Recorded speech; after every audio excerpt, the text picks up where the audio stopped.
who the hell is giving the order to fire these guys who are hardcore MAGA, hardcore Hegseth supporters from underneath Hegseth? We were threatening a lot of established interests in our own separate ways. And we had people who had personal vendettas against us. But you're being accused of betraying Hegseth, who's under attack from people who want a war with Iran. Let's just be totally blunt about it. Isn't that amazing that it's Hegseth's allies and they're getting fired from underneath him? And he has to pretend it's about a leak, and now we know definitively that it isn't. People knew that you weren't fully on board with the regime change program. And then I read all of a sudden that you're a traitor. You're like marched out of the Pentagon. You did make, just from an outsider's perspective, one maybe career mistake by giving on-the-record interviews before you went in, describing your foreign policy views, which I think are fully within the mainstream of the world and the U.S., but out of the mainstream among, warmongers. We were threatening a lot of established interests in our own separate ways. And we had people who had personal vendettas against us. But you're being accused of betraying Hegseth, who's under attack from people who want a war with Iran. Let's just be totally blunt about it. In reality, it appears that Secretary of Defense Pete Hegseth is the one who has betrayed his longtime friends who were in the Defense Department until recently. And in fact, Tucker Carlson had a chat with Dan Caldwell, one of the officials who ended up getting fired from the Defense Department. He was a close advisor to Pete Hegseth. And there were allegations that the reason that he was let go, along with two other individuals, is because they were allegedly leaking classified information to reporters. Now, the department hasn't provided any evidence of that. In fact, these individuals are now going to sue the department because they claim there was no investigation into our conduct. We weren't given any polygraph tests. We don't know why we're getting pushed out.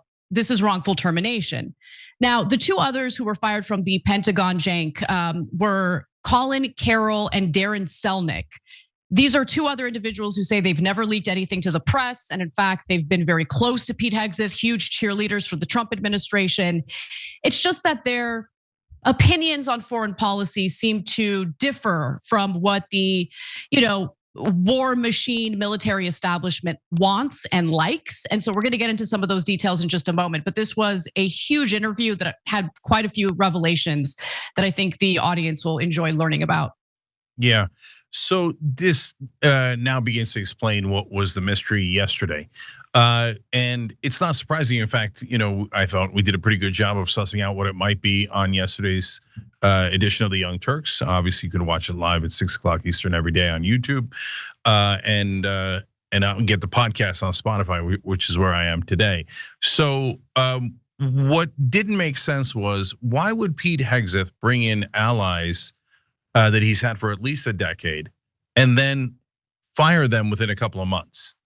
Because remember, these are not leftover Biden people. Hegseth brought them in. So then 2-3 months later, abrupt firing. So that didn't make any sense at all.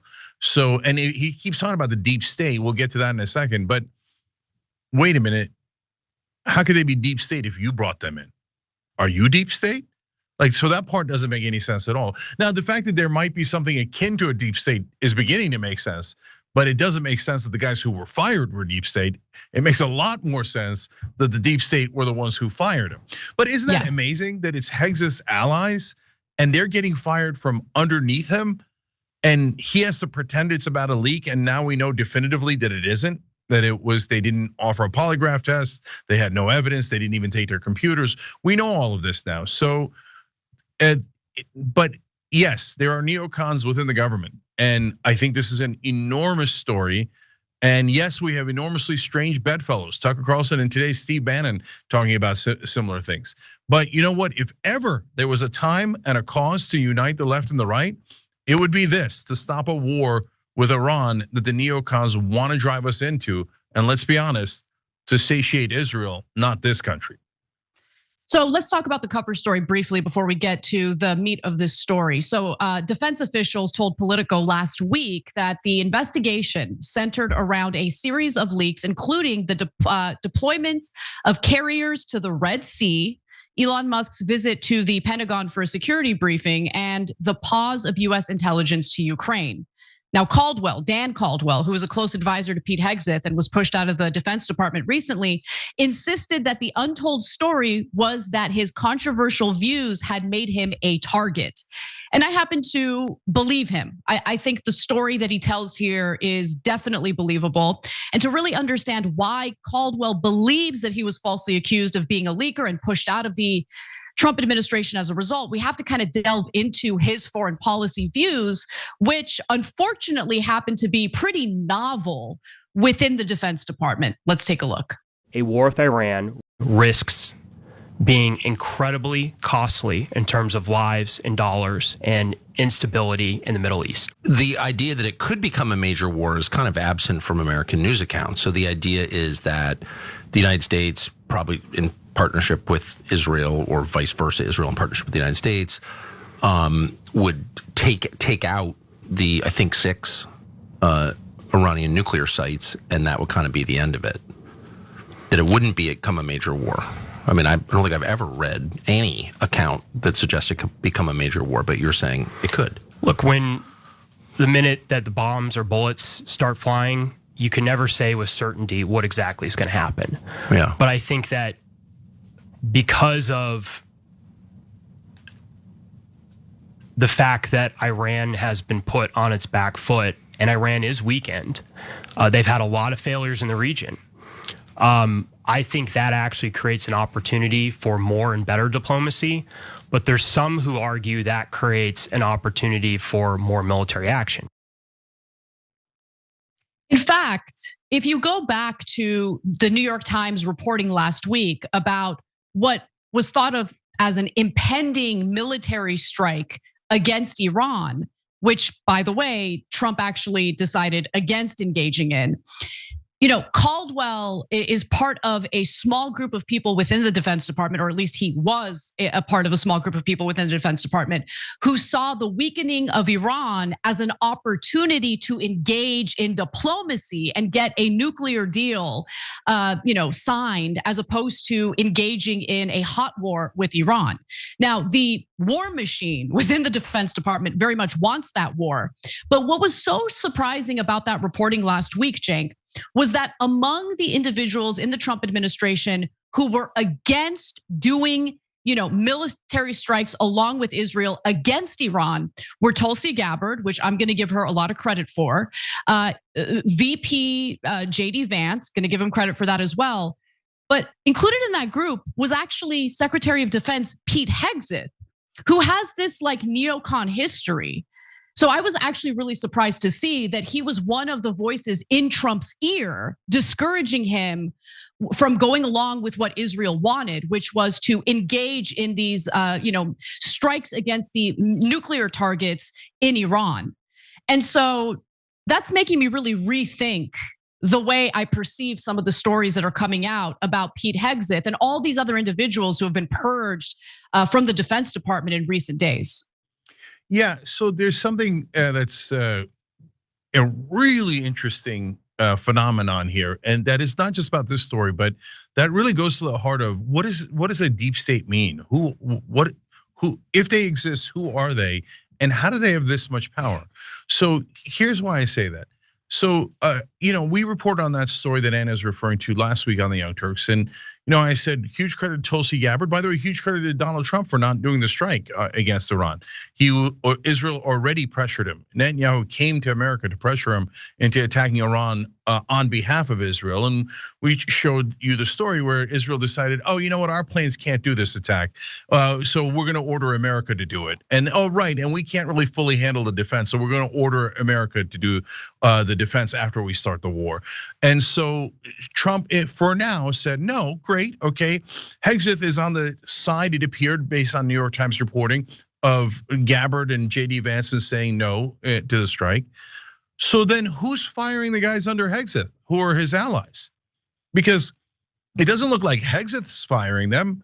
I mean, even if he's technically firing them, why would he? They're the guys he brought in. and in like a minute ago. So that doesn't make sense. Trump said no to the Iran strike and is generally clueless about what's going on in his administration. So I don't think he necessarily gave the direct orders to fire these guys. So who the hell is giving the order to fire these guys who are hardcore MAGA, hardcore Hegseth supporters from underneath Hegseth? See, that's super interesting. So how does if such a thing as the deep state exists, how do they do that? Who are they? And how do they pressure Hegseth to actually commit to, yes, I'm the one who fired them. Yes, it's because of this made up story about leaks, etc. How do they get him to do that? And I don't know. Yeah, that is a good question. I should say that in an interview recently with Brian Kilmeade on Fox News, unfortunately, Defense Secretary Pete Hegseth did not defend his friends, including Caldwell, who actually worked for Hegseth at an organization known as Concerned Veterans for America. They had a close relationship. Caldwell wrote an op-ed in Town Hall. I'm sorry, he wasn't the one who wrote an op-ed in Town Hall, but he was one of the individuals who was really, rooting for Hegseth to become Secretary of Defense. They are not enemies in any way. They never had any kind of, negative relationship. But you're right, someone or a group of people got rid of Caldwell along with other individuals who have some ideas about foreign policy that don't go along with the neoconservative ideology. And now you have Hegseth essentially providing cover for the decision to fire these individuals, because I think he realizes, oh wow, my job is really on the line. Just yesterday we shared the story about how there are some rumors about how the White House is already looking for a replacement for Pete Hegseth. So now that he's afraid about losing his job, maybe he's willing to throw his friends under the bus. But nonetheless, later in the interview, Caldwell also said, quote, I think there clearly is a very strong coalition within the United States that wants to see another war in the Middle East, and it crosses both parties. Preach. I think we all know that, but the fact that he references this bipartisan support for more war in the Middle East, really goes to the point he's trying to make about why he believes he was actually fired. And so, look, why is it that Caldwell does not believe that he was actually fired for, being a suspect in leaking classified information to reporters? Well, he explains part of it in this next clip. Let's take a look.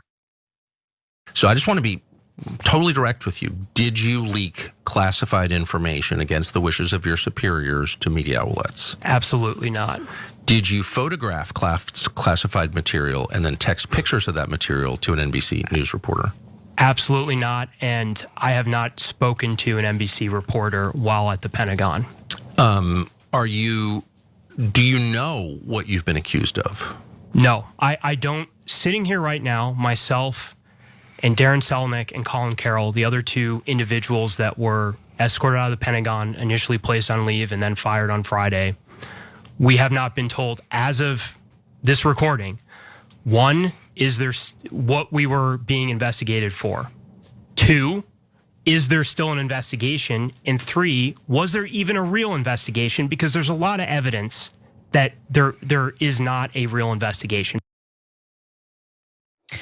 We're going to get to some more details about why he doesn't believe there's been a real investigation into possible leakers within the Defense Department. But before we get to that, I just want to quickly remind you all that Mike Waltz, National Security Advisor to Donald Trump, the guy who accidentally included Jeffrey Goldberg in that Signal chat where they're discussing a military operation against the Houthis in Yemen, that guy, he's still employed by the Trump administration. Interesting how that guy is still employed by the Trump administration, considering his massive mistake. But these individuals are fired under incredibly flimsy allegations. Fascinating.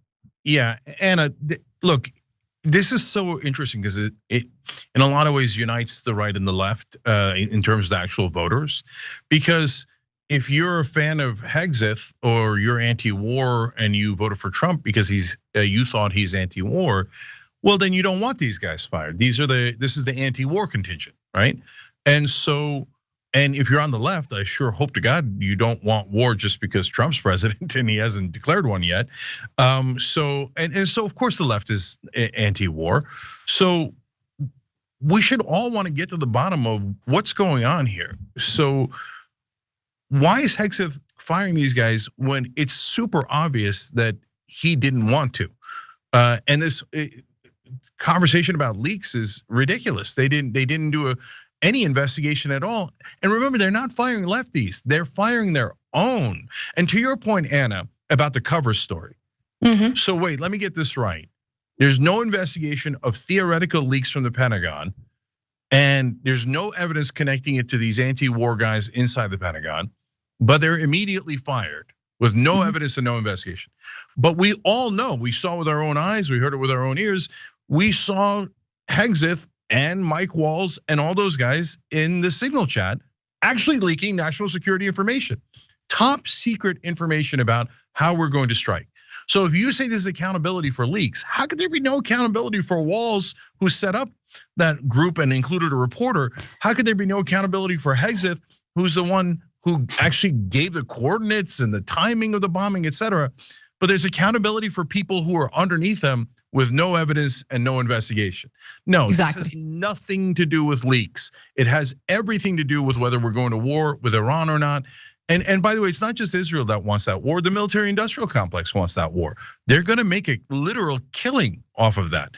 It's going to affect hundreds of billions of dollars that they're going to make. If you think that they're not motivated by that, you're probably, just recently escaped from an asylum or a national media reporter. I just think it's fascinating. Like last week, it's reported by the New York Times that you have two camps within the Defense Department. They're both in Trump's ear. One side is encouraging him to do military strikes against Iran, obviously with Israel by its side. The other camp is saying, nah, this is not a good idea. This is going to drag us into a hot war with Iran. You should avoid it. And now you're seeing that side in particular being pushed out of the Defense Department. And by the way, what's also just so incredibly absurd is just how much access Caldwell had to incredibly top secret classified information up until the moment he was fired. He talks about that in the next clip. So there was this leak investigation that was ongoing for weeks, right? What were you? Was your access to classified information limited during that time? Not at all. In fact, the day I was escorted out of the building, I went into, I won't get specific, the highest of high-level intelligence briefings, and up until the minute I was pulled out of my office, I was on highly classified systems doing my work. So you were looking at highly classified information up until the moment they brought you outside and separated on the basis of the claim that you were leaking classified information. I was doing my job. Part of my job entailed looking at intelligence, helping make recommendations to the secretary, giving my thoughts, working with the policy team, and most of our work was done on classified systems. The reason I'm pressing you on this is that doesn't make any sense. Doesn't make any sense to me.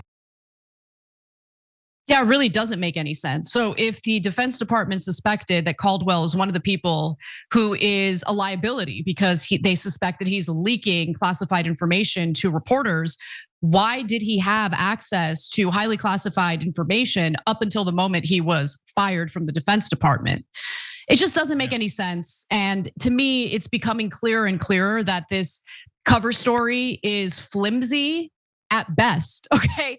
But also incredibly gross in covering up what the real reasons are at worst, because it's all really about pushing certain individuals out because of, viewpoint diversity. Something that the Trump administration wants to see on Ivy League campuses. They really want viewpoint diversity, but not in the Defense Department. Viewpoint diversity is not allowed in the Defense Department. You must beat the drums of the war machine. You must support anything and everything that Israel wants the United States to do in regard to foreign policy in the Middle East. That's what this is really about. And it's disgusting because the US has been dragged into wars in the Middle East as a result of what Israel demands in the past. We have suffered the loss of thousands of our soldiers, so much of our resources, and there's some possibility we could get dragged into it again if more of these individuals get pushed out of the Defense Department. So Anna, there's one other really interesting part of this story, and I think this is fascinating as politics and government gets, is the media component. Because here we have So one of our members is asking, and I'll address it in the social break when I read more of the comments, about Tucker Carlson. Wait, he's starting to make sense. Is that no, guys? On other things, they don't make sense at all. So like Steve Bannon I mentioned earlier, and he's warning about the deep state in a similar way. But then on another topic, on the Abrego Garcia topic, he's saying, let's suspend habeas corpus. That's insane. So, but at the same time, is Tucker good on this issue? Yes, unequivocally, absolutely. And so if you say, no, I'm gonna hate Tucker, even though he's clearly, you could see it with your own eyes, trying to stop a war with Iran. Okay, but I'm trying to save lives. And so I believe in positive change in the world. So if Tucker's come to our position of being massively anti-war, anti-neocon, no more wars in the Middle East, no more serving Israel, yes, I'll take yes for an answer. And God, we need those allies. And that brother talking to him right there said, that Tucker has been critical in pushing back against the idea of war with Iran. And remember, guys, this is what I keep reiterating. It's important for us to be in alliance with those guys on given topics that we agree on. Why? Because Trump's not gonna listen to us, but he is listening to Tucker Carlson.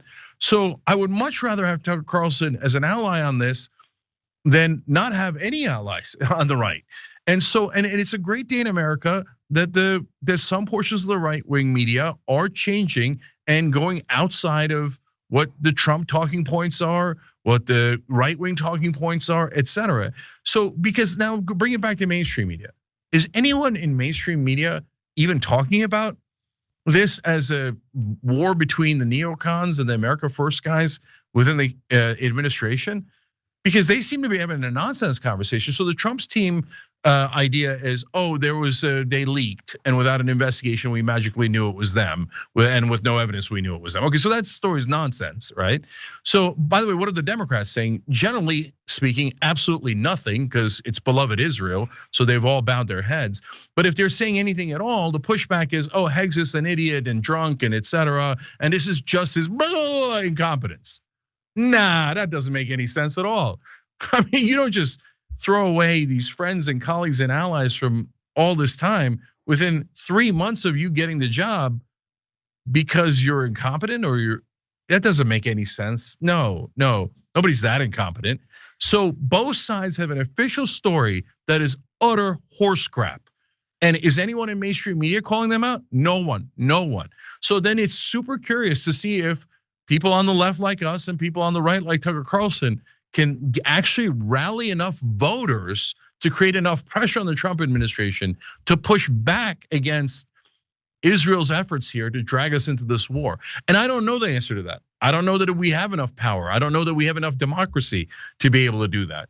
But at least the battle is joined. And so now maybe we have a fighter's chance, whereas we didn't in the Iraq war, because all we had was mainstream media monopoly that just did propaganda about how awesome and easy that Iraq war was going to be and how necessary it was.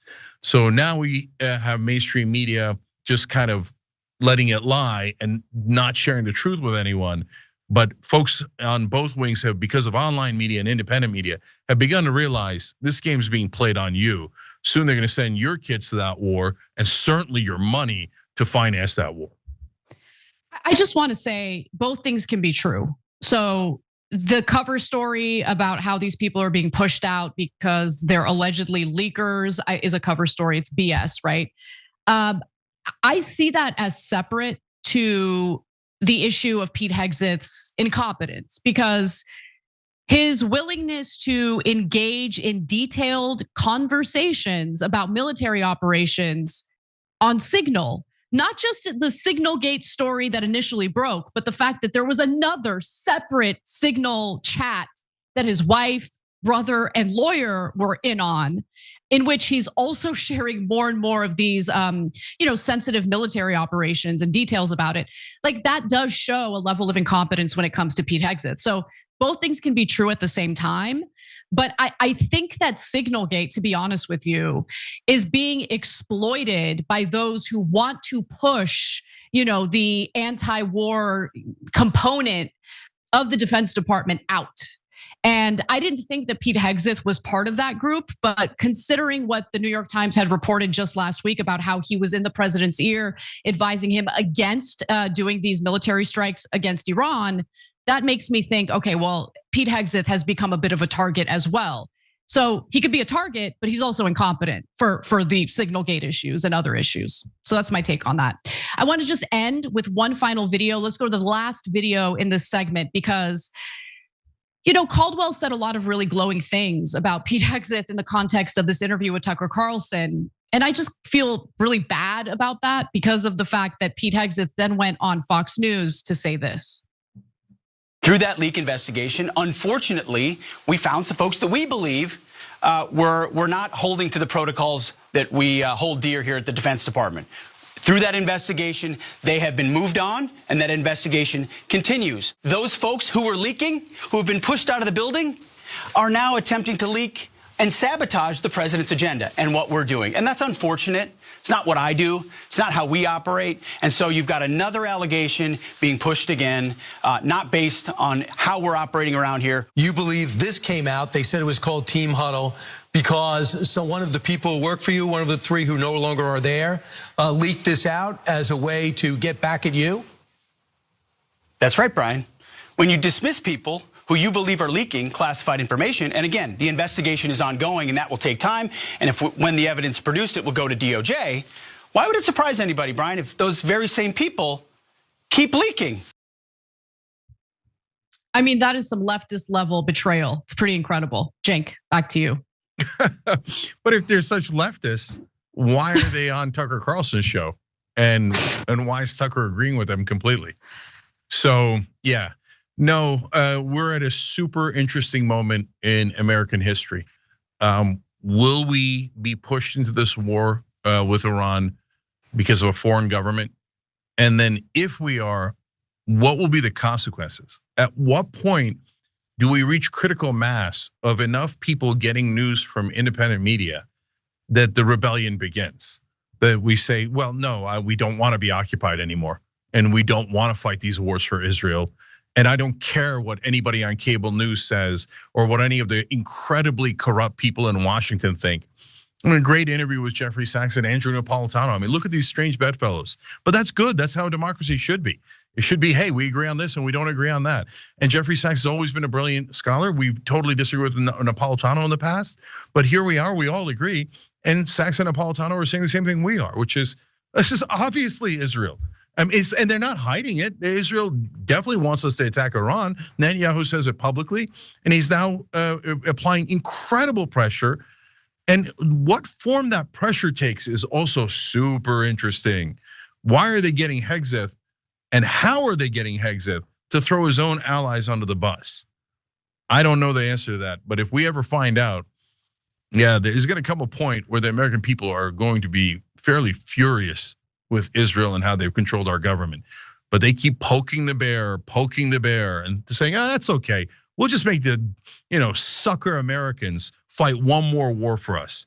And maybe they could have tens of thousands of people were casualties like the Iraq war of Americans, let alone hundreds of thousands of Iraqis. And this idea that Iran wants to be attacked, absurd. Everything about this is absolutely absurd. And which way is Trump gonna go? I still don't know. So, yeah, that's as interesting as it gets. A few leakers get fired and suddenly a bunch of hit pieces come out. Ask the Houthis how much dysfunction there. There's none. Pete's doing a great job. Everybody's happy with him. We have the highest recruitment numbers I think they've had in 28 years. No, he's doing a great job. It's just fake news. They just bring up stories. I guess it sounds like disgruntled employees. He was put there to get rid of a lot of bad people. But is Defense Secretary Pete Hegseth getting rid of a lot of bad people, or is he just getting rid of Defense Department officials who don't agree with attacking Iran on behalf of Israel? That's the real question here. And we're gonna get to those details in just a minute. Regardless, President Trump has decided to publicly defend Secretary of State Pete Hegseth, even as absolute chaos is playing out within the Pentagon. But NPR, Cenk, is reporting that there are some rumors within the White House that they're looking for a replacement for Pete Hegseth. And we're gonna get to the details on that in just a minute. But what do you think about those rumors? So the rumors are almost certainly right, because now a lot of right-wingers are confirming them, and we'll get to that in a little bit. But to me, the most interesting thing is what you just said, Casper. Why? Because there are two possibilities. One, Hegseth is just a disaster, and we've got all sorts of issues, personal issues with Hegseth that's leading to the disaster. Or there's this giant fight in the pro-Israel and anti-Israel camps. There is no anti-Israel camp, but hey, let's not do everything Israel-ass camp, right? Within the administration and within the Defense Department. Is that what the real issue is? I don't know. Let's try to find out. So I did some deep research into this story because I was really curious about that very question, and I've got some receipts. So let's get to it. Now, part of what has really blown up in regard to criticism toward Defense Secretary Pete Hegseth is the fact that a Trump loyalist and a former Pentagon official, spokesperson for the Pentagon, who advocated for Pete Hegseth to be confirmed as Defense Secretary, has now essentially put out this long piece in Politico to talk about the chaos that has been unfolding within the Defense Department. So this is John Uliot, who is the former chief Pentagon spokesperson. He was in fact offered a new role within the Pentagon. He claimed that it was a generous offer by Hegseth himself, but he decided that he would not take that role. Nonetheless, he writes that President Donald Trump has a strong record of holding his top officials to account. Given that, it's hard to see Defense Secretary Pete Hegseth remaining in his role for much longer. So the fact that he wrote this opinion piece, again, is very relevant considering the fact that he is not some Trump administration hater. He's very much supportive of the Trump administration. He was supportive of Hegseth, but notice that there was a lack of real leadership in the Pentagon as a result of Hegseth, serving as Secretary of Defense. Go ahead, Shane. Yeah, one quick thing about this guy, so you know he's legit. Only in this regard, not for anything else, is that he's the guy who was trying to root out DEI from the Pentagon. He's the guy that wanted to take reference to Jackie Robinson off of Defense Department materials, etc. So my point there isn't that he's a good guy. My point is that he's die-hard conservative. Yes. So this is not some sort of lib attack on Hegseth at all. In fact, you can go to Town Hall where he published an opinion piece advocating for the confirmation of Pete Hegseth to serve as Defense Secretary. The title is Pete Hegseth is the best choice to reform the Pentagon, okay? Oops. So I'm sure he's regretting that now to some extent, but let's get to some of the other details that we know of at this moment. So he writes in this Politico op-ed that yet even strong backers of the secretary like me must admit the last month has been a full-blown meltdown at the Pentagon, and it's becoming a real problem for the administration. Now, he calls out the Defense Department's firings that took place just last Friday, and among them were Pete Hegseth's most loyal senior staffers, including senior advisor Dan Caldwell, and then you also had Deputy Chief of Staff Darren Selnick, and finally Colin Carroll, who was the Chief of Staff to the Deputy Secretary of Defense. Now, in regard to those firings, Uliot writes that in the aftermath, Defense Department officials working for Hegseth tried to smear the aides anonymously to reporters, claiming they were fired for leaking sensitive information as part of an investigation ordered earlier this month. Yet none of this is true, he writes. So what does he mean by that? Well, apparently the Defense Department had said that it would conduct polygraph tests to determine who within the department was lying about leaking information to reporters. Now, at least one of the individuals who got fired has said that, look, none of us have had any polygraph tests. And the other thing that they've said is that one of them was told by former colleagues at the Defense Department that they were cleared of any wrongdoing and they don't have to worry about getting fired, and then they ended up getting fired. So the cover story is that they got fired for leaking, when that's not really the case. So why did they get fired? So then on Friday, Politico reported that Hegseth's chief of staff, Joe Casper, was also stepping down from his role, which is odd considering Casper is the one who called for the investigations into the department to determine who within the department is leaking information to reporters. And he was also the one who was advocating for a pause on intelligence gathering on behalf of Ukraine. So Joe Casper apparently didn't like those guys, said one defense official, they all have different styles, they just didn't get along, it was a personality clash. So right now, as we speak, Pete Hegseth, the head of the Defense Department, is presiding over a department where his two closest advisors for over a decade are no longer there, and he's without chiefs of staff for himself and for his deputy. So why did they get fired, Cenk? And it turns out there's infighting over the topic of going to war with Iran on behalf of Israel. You have the so-called interventionists, the neoconservatives who very much want to carry out what's in the best interests of Israel as opposed to the United States. And then you have the America First crowd who appears to be pushed out of the Defense Department. I'll give you some specific examples as to why. Go ahead. Yeah, so here's what we know and what we don't know. So we know for sure that there's a giant blow up at the Pentagon, right? So those is super weird for him to fire diehard conservatives and his allies for the last decade, right? So that doesn't make any sense at all. So there's a mystery there for sure. Okay, then number two is we know that the official cover story is not anywhere near true. And the guys that were fired and then had the leaks against them, etc. They're like, not only what all the things that Anna said, they're like, we were looking forward to the lie detector test, and then they never gave us one, and then pretended that it was better. So the official story is definitely garbage, right? So that leads us to trying to figure out, so why are they actually doing this? That's the big mystery. So now, and by the way, as you heard me talk about it on the show earlier, when Laura Loomer went in and said we're gonna oust, I found a list of the neocons and we're going to oust them. No. I thought that is super strange. She's massively pro-Israel. She is. And she's against the neocons? That story doesn't make any sense. No, it doesn't. And now I totally believe that was a total lie. That she had done an investigation and she wanted to root out anyone, within the executive branch that wasn't serving the America First agenda, because the America First agenda runs up against, it is counter to US foreign policy in Israel.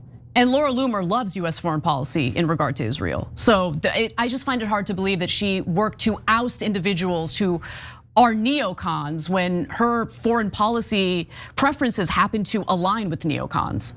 Yeah, so there's something fishy about that story. So what did you find, Anna? Okay, so let's talk about this a little bit. So it's worth mentioning that the America First crowd that prioritizes the United States over Israel consists of the very people who are getting fired under these dubious claims of leaking, right? So Caldwell, for instance, supports a more realist and restraint-oriented national security policy, particularly in regard to Iran and also in regard to Ukraine. But for our purposes here, we're gonna focus on US foreign policy that suits the best interests of Israel as opposed to the United States. And it's also been reported that there is an open clash among Trump's inner circle over whether or not the United States should go to war with Iran or attack Iran on behalf of Israel. Also, this was reported by Responsible Statecraft. That's the publication that's aligned with the Quincy Institute. Daniel Davis said he lost an opportunity to work for Director of National Intelligence Tulsi Gabbard after Jewish Insider magazine and other neoconservative voices called him out for his opposition to the war in Gaza and warnings about military conflict with Iran.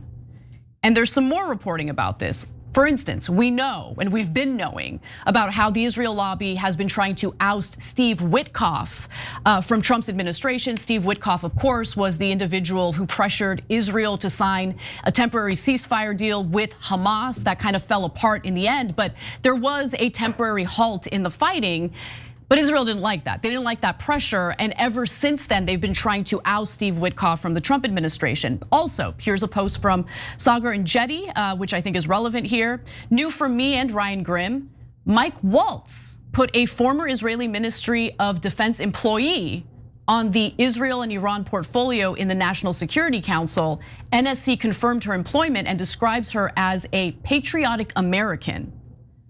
No, she's literally an Israeli. I mean, she might be an Israeli American, but she was on the Ministry of Defense of another country. I don't care which country, like the Saudis, the Norwegians. No, you served already in a Defense Department. Yeah. And it wasn't ours. I mean, that's insane. That's insane on so many levels. So a quick clarification, because it is relevant to Pete Hegseth's role in all of this, right?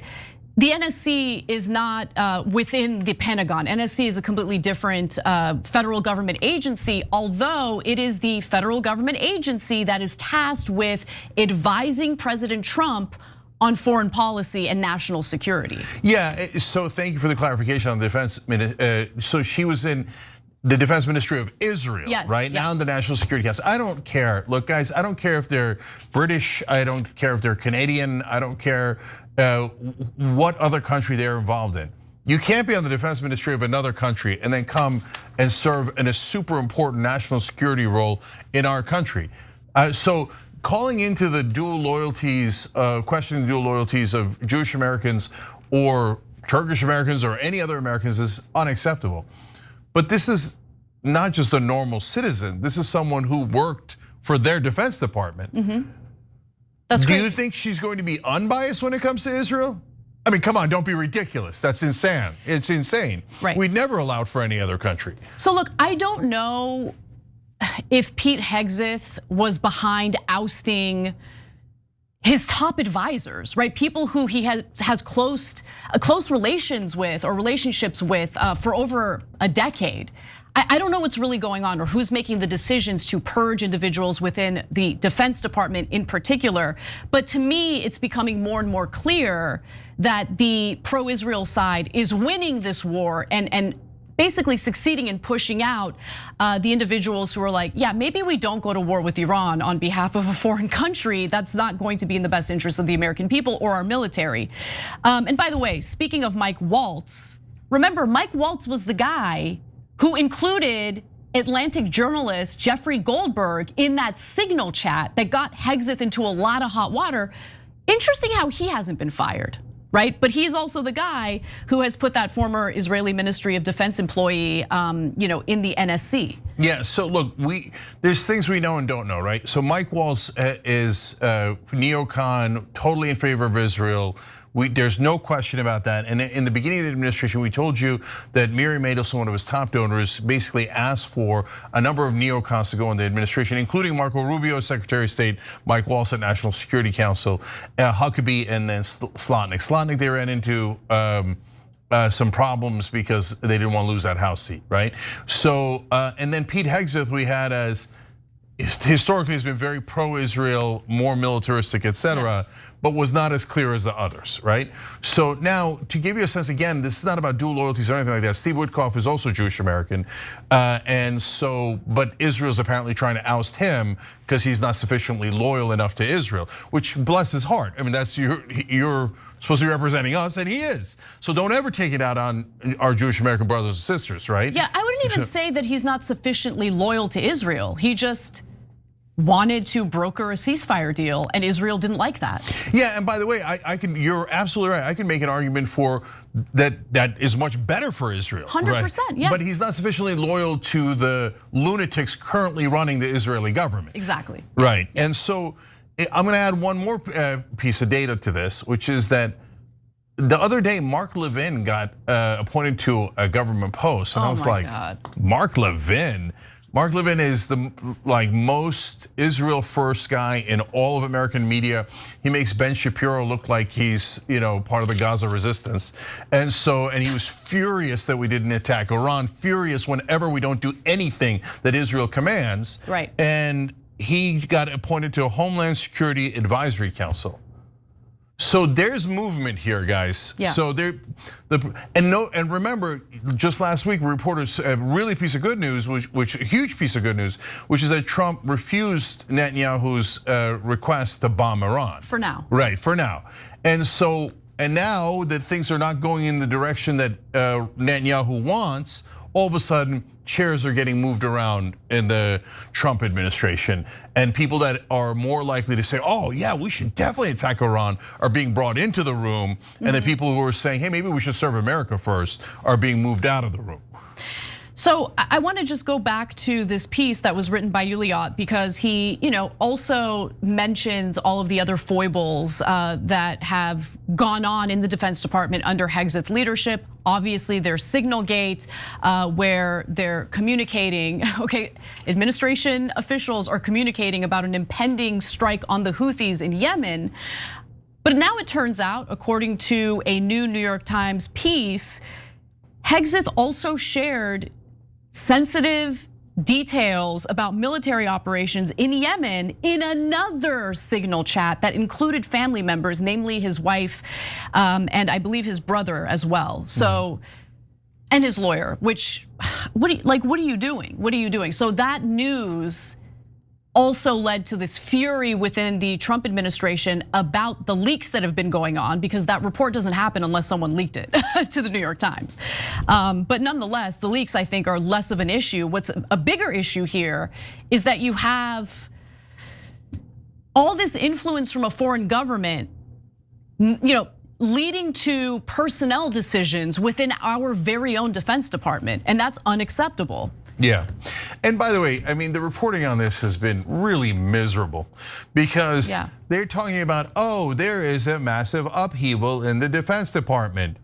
Yeah, but why? But why? But like literally no article talks about why, which by the way is honestly another sign that it's Israel, because the one thing you're not allowed to talk about in mainstream media is Israel. So, or money in politics. Those are two issues you're never allowed to discuss, right? So like you're telling me there's a massive upheaval in the Defense Department, and not a single mainstream media reporter that covers the Pentagon and the White House has any idea why. Nah, that doesn't make any sense at all. And it gets worse. Hegseth brought his wife, a former Fox News producer, to 2 separate meetings with foreign military counterparts where sensitive information was discussed. So this is separate from the Signal chat. And also the Pentagon, as we know, set up a top secret briefing by the Joint Chiefs of Staff on China, specifically for Elon Musk, who has business in China. The White House, though, did call that off after they caught wind of it. So how is Pete Hegseth handling all of this news? Well, he's handling it the way you would expect him to. Let's watch. Well, what a big surprise that a few leakers get fired and suddenly a bunch of hit pieces come out from the same media that peddled the Russia hoax. Won't give back their Pulitzers. They got Pulitzers for a bunch of lies. Pulitzers for a bunch of lies. And on hoaxes, time and time and time again. And as they peddle those lies, no one ever calls them on it. See, this is what the media does. They take anonymous sources from disgruntled former employees, and then they try to slash and burn people and ruin their reputations. Not gonna work with me, because we're changing the Defense Department, putting the Pentagon back in the hands of warfighters, and anonymous smears from disgruntled former employees on old news doesn't matter. So before I go to Cenk for comment on the clip that we just watched, now that I've seen this on a bigger screen, it does appear that Pete Hegseth's sideburns are even. It's just that one of them is more gray than the other, so it looks shorter than the other. Important point to mention. It's a big debate on Twitter right now. Go ahead, Cenk. That's funny, because I didn't know it was a big debate on Twitter, and I thought, he's got to police those sideburns. They're very long sideburns. Apparently we're going back to the 1970s. Maybe that's the cause of all this. Okay, and it did look like he had a little bit of Easter egg on his face there. So here all week, whether you like it or not. Okay, anyways, super defensive, but on the other hand, he's beleaguered. So I give him a pass on being defensive. So look, we continue not to know why. We're not saying here we know for sure that it's Israel that are moving these chairs and stuff.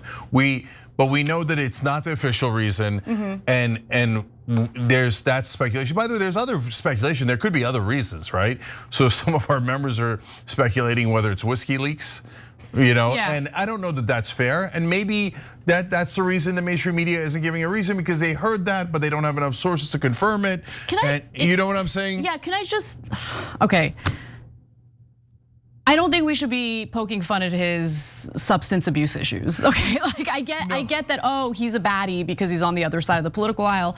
Let's be kind to people who struggle with substance abuse issues. I agree with that in general, of course, right? And we're good libs, and we're not going to hold anything against good folks who are struggling with issues. But you can't be the defense secretary while you're struggling with. Well, I don't know if he is at the moment, and we don't have any evidence that he is. And it seems like we're just poking fun at him for having substance abuse issues. No. Since there is no good explanation of what's happening, and you know us, we can suss out what's really happening pretty good, right? Like we've had a long history of this, and then hey, it turns out that was the actual reason because they hide the real reason. That's why we have to dive in and try to figure out what the real reason is, right? Yeah, the real reason is Israel. Yeah. Okay, I would bet my money on that. So that's your theory, and it's a very good theory, right? And I'm just stating another theory, not because I have any information in that regard, but just because it's such a giant mystery as to why all of these things are happening at the same time. So I get why the members are speculating about that. Remember how 3 Defense Department officials who were very close to Defense Secretary Pete Hegseth randomly got fired? They were accused of being leakers. They claim we weren't even investigated for leaking to the press. Why? There's no evidence that we've leaked to the press. We just got fired. And some of them believe that they got fired because of their foreign policy views. In fact, Dan Caldwell, who was a close advisor to Pete Hegseth, recently went on Tucker Carlson's show and said, I think that they got rid of me because I'm against doing military strikes in Iran, and I do not want to go to war in Iran. And then he talked about his other 2 colleagues who also got fired, likely for the views they hold on foreign policy. Now, there are several people that you need to be aware of in order to understand this story, because Ryan Grimm has actually gotten a little more clarity on some of the fights that are happening among 2 different camps within the Defense Department, okay? The first person you should know about is someone I just mentioned, Dan Caldwell. He was the advisor to Pete Hegseth before he got fired. Now, the second main character is a guy by the name of Joe Casper. He was the former Pentagon chief of staff. More on him as we go through this story. And then there's a third person you need to know about. His name is Colin Carroll, the former chief of staff to the deputy defense secretary. Now, what happened? Apparently earlier this month on April 3rd, Colin Carroll got a call from Politico reporter Daniel Lippman. Now, Daniel Lippman hit him up because he wanted to know about an alleged investigation into Joe Casper. So it was apparently or allegedly an inspector general investigation into Joe Casper. Carroll said that he knew nothing about it, and then he hung up, and then he contacted other people within the Defense Department to let them know, well, there are Politico reporters snooping around and they're asking about this inspector general investigation into Joe Casper. Now, using Signal, Carroll then texted Dan Caldwell the following: I just had a Politico reporter call me and ask to comment on an ongoing IG and criminal DCIS investigation into Joe Casper. I told him no comment. I feel like I should report this call to someone, but not sure who, given the leak and disclosure stuff. So there had been leaks coming out of the Defense Department, so he wanted to make sure that he contacted the right person, given the leaks that had been coming out of the Defense Department. Caldwell responded by saying, flag for your public affairs officer, and then Pentagon chief spokesperson Sean Parnell. So Carroll did just that. A week later, Caldwell and Carroll were fired for allegedly being leakers. Interesting, okay. Well, it turns out that Joe Casper was the one who launched and delegated the investigation that led to their firing, which seems weird and counterproductive given the fact that it appears Carroll was looking out for him. Told the Politico reporter Lippman, I've got nothing, no comment. Immediately reported that Politico was snooping around and had brought up some alleged investigation into Casper. But for Casper, Carroll's email was not an innocent act of forwarding on information received from a reporter, but was aimed at manufacturing an IG investigation. Odd that he gets a call from a reporter about it and CC Dan Caldwell. Casper texted drop site. Now, Casper said of Caldwell and Carroll, if you want to know why somebody is dismissed by higher powers and higher authorities. You know, it's not only just unauthorized disclosures, but it's crap like this, where they were trying to manipulate people and things, and the secretary threw crap like this. Okay, now Casper is stating that Carroll accidentally emailed the Pentagon chief spokesperson, Sean Parnell, about the Political reporter, which gave away his alleged scheme. But honestly, that makes no sense because Carroll addressed his email to Sean Parnell. So how is he accidentally sending the email to Parnell when in reality he addressed it to Parnell? And as for the Inspector General investigation, Casper told Drop Site News that it was never real. He claims, he's got no issues. Apparently the investigation had to do with drug use. Casper claims that he was facing an anonymous complaint about drug use. The complaint stated that Casper was talking about using drugs at a party. By the way, if he did say that and someone like snitched on him, like what do you? I don't buy this part of it. I don't think that you could be in the top ranks of the Department of Defense and have a substance abuse issue. I just don't buy that. Yeah, obviously we know who he's referencing here. Anyway, yeah. He denied that allegation though. He also denied an allegation that he falsified a drug test. He was like, how could I fake a drug test when they're literally in the room like watching me, whiz into a cup or whatever. I've when watched. Do they literally watch you do I don't know if that's true, and I'm not gonna take his word for it. But Casper worked for a former disgraced Republican congressman by the name of Duncan Hunter. You might be familiar with him. Southern California, yeah. He worked for Duncan Hunter for well over a decade. Duncan Hunter is a convicted felon because he stole campaign funds and used it on personal expenses.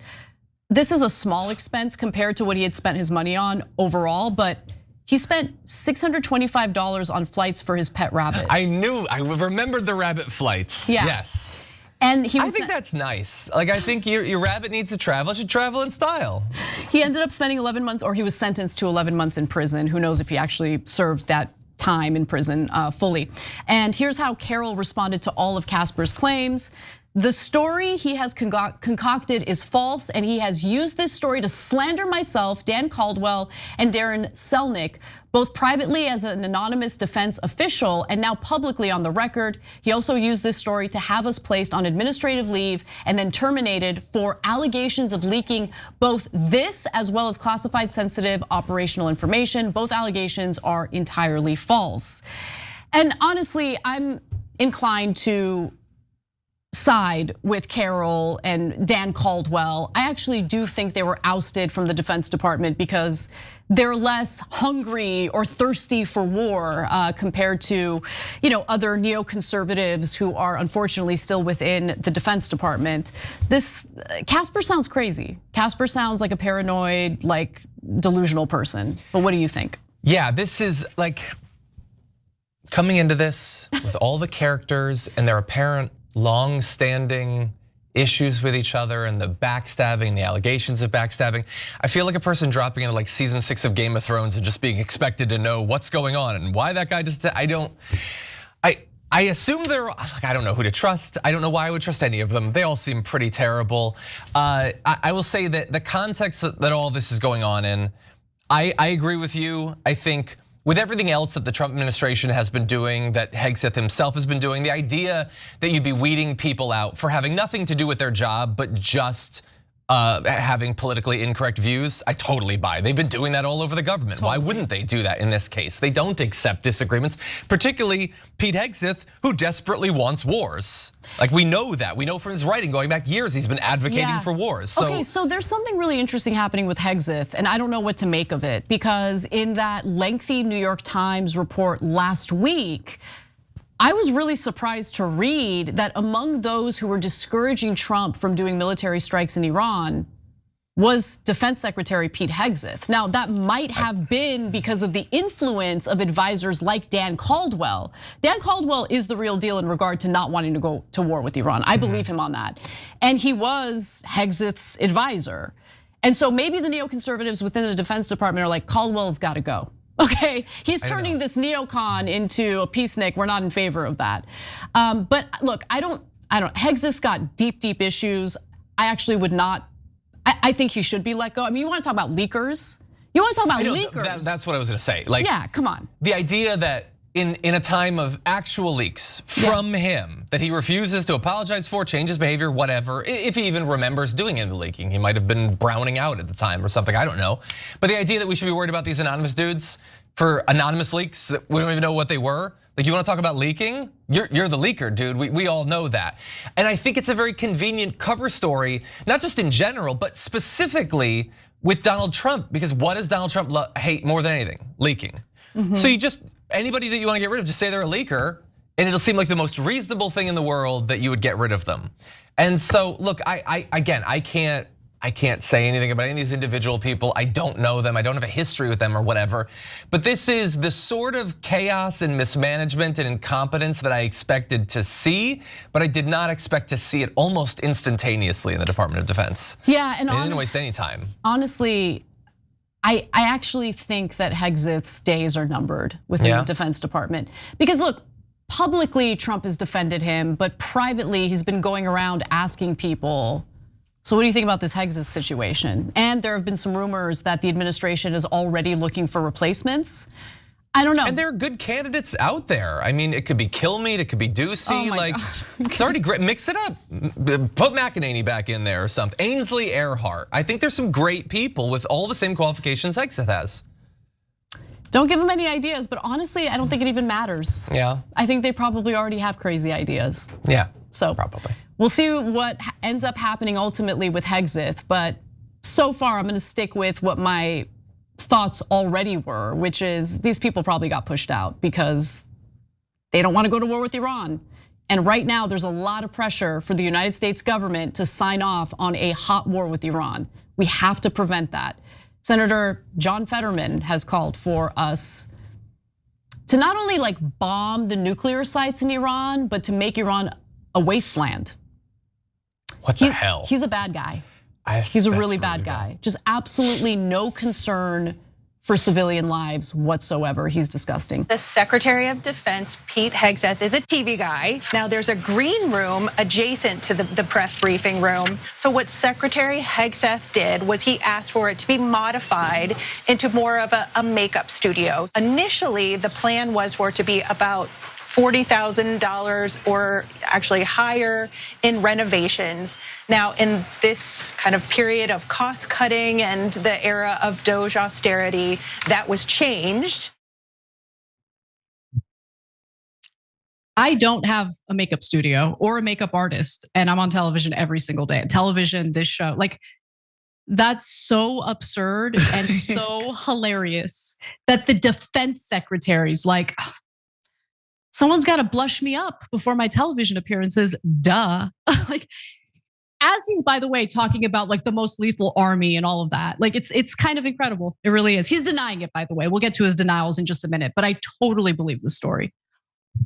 Yeah, he's a pretty vain guy. I'm pretty sure he's going to beach bum and hitting the tanning bed during the winter and spring months out there in DC. He's obviously super into his appearance, and yeah, man, after doing TV for as long as he did, he knows the difference a touch-up can make, man, when he gets up in front of that camera. Plus, he's got a lot more cheating to do. You know what I mean? Like, how else is he gonna get these new hot chicks? And if he's not hot on TV? Listen, Pete Hegseth knows how he got the job. He knows that Trump likes to hire people who look like they're straight out of Central Casting. You think Trump looked at Pete Hegseth's record and his qualifications and was like, that guy would be an excellent defense secretary? No, of course not. Of course not. He looked at him, thought he was a good looking dude, and tapped him to serve as defense secretary. And you want to know something? He got exactly what he should have expected. A guy who's like leaking sensitive, classified details about military operations in Yemen through the Signal app. So congratulations. But Pete Hegseth says, no. I'm not vain at all. I have nothing to do. I did not ask for this. He says, totally fake story, no orders and no makeup, but whatever. But whatever is a really good argument. Whenever someone uses that, you know that they're telling the truth. We should have installed tampon machines in every men's bathroom at DOD. the leftist news media would have loved that. I'd be indifferent. I don't really care about tampon machines. I actually don't prefer them anywhere. I have my own, I deal with my own situation, whatever. I don't care. Like the fact that people spend any time thinking about tampon machines and which bathrooms they're in, it's like, okay, man. We have a gender neutral bathroom, plenty of them at my office. And yeah, the first time I saw, I was like, oh. And I was like, oh, like everybody's using this. It just dawned on me. Sorry, Kate. Everybody's using this. Like, my favorite part about hosting with Waz is when a bad word slips, and then both me and Kate are like we're off camera, but we're both making like the same face, like. Anyway, it's totally fine. Kate, my bad. And with 3 minutes to go, it's just so egregious, unbelievable. Okay. So $40,000 is a lot to spend on a makeup studio. But that would have made up only a tiny fraction of what the United States government spends on the Pentagon, which is now close to $1 trillion. Hilariously, Hegseth insists that he's still cutting waste from the Pentagon. Like, how so? And here's a clip from earlier this year. How are you gonna argue that you're cutting waste at the Pentagon? Like, has the Pentagon passed an audit finally? No. What are you cutting from the Pentagon? All you talk about is how you're rooting out DEI. Okay, congratulations. How much of a cost savings is that? So here's a clip from earlier this year featuring Hegseth explaining where he believes the Pentagon is wasting money. There are waste, redundancies, and headcounts in headquarters that need to be addressed. There's just no doubt. Look at a lot of the climate programs that have been pursued at the Defense Department. The Defense Department is not in the business of climate change, solving the global thermostat. We're in the business of deterring and winning wars. So things like that we want to look for to find efficiencies, and many others. Right. Okay. They're not cutting any waste at the Pentagon. Okay, it's not about, maybe there might be redundancies. We're wasting money at the Pentagon because there's no accountability. They can't pass a single audit. We have defense contractors who are like inflating the costs of what they're charging the federal government for the weapons that our military buys from them. Like, it's just, no one's saving any money in the federal government. Okay, we're now literally spending $1 trillion a year to service our debt. And I know that I'm a little bit late to the game in being concerned about the federal debt, but I'm really worried about the federal debt. Like, when you're spending close to or about the same as we're spending on the Pentagon on servicing our debt, that is a big problem. Okay, but a guy who's gonna ask to spend $40,000 on a makeup studio as the defense secretary is not really looking to root out, waste, fraud, and abuse. Anyway, any final words on this, Waz, before we wrap it up? I think Hegseth is, like, I thought he was a lightweight when he got nominated, but it's like, like you said, Anna, about not having Trump derangement. It's like you kind of want to see what people do, who they are before you make any judgments. And then it's like Signal Gate, and then like the media appearances that he's done the last few days where the guy seems manic and just straight up, he's not in control. Like, this does not seem like a guy who's cool, calm, collected under pressure. He's a joke. Yeah, I mean, he threw his close friends who were very loyal to him under the bus at the Defense Department. Dan Caldwell, who worked with him for well over a decade at a different organization, he gets thrown under the bus. He's cleaning up the Defense Department by kicking out the people that he brought in. Yeah, he's cleaning up the Defense Department by ousting anyone that might not want to go to war in Iran, like Dan Caldwell. It's disgusting. It's tough. So, as funny as the makeup studio story is, at the end of the day, having him at the helm, having him lead the Pentagon is terrifying. It really is. It's terrifying. I think at this point, we've gotten enough experience with him to see that he's not really fit for the job. Every time you ring the bell below, an angel gets his wings. Totally not true, but it does keep you updated on our live shows. Every time you ring the bell below, an angel gets his wings. Totally not true, but it does keep you updated on our live shows.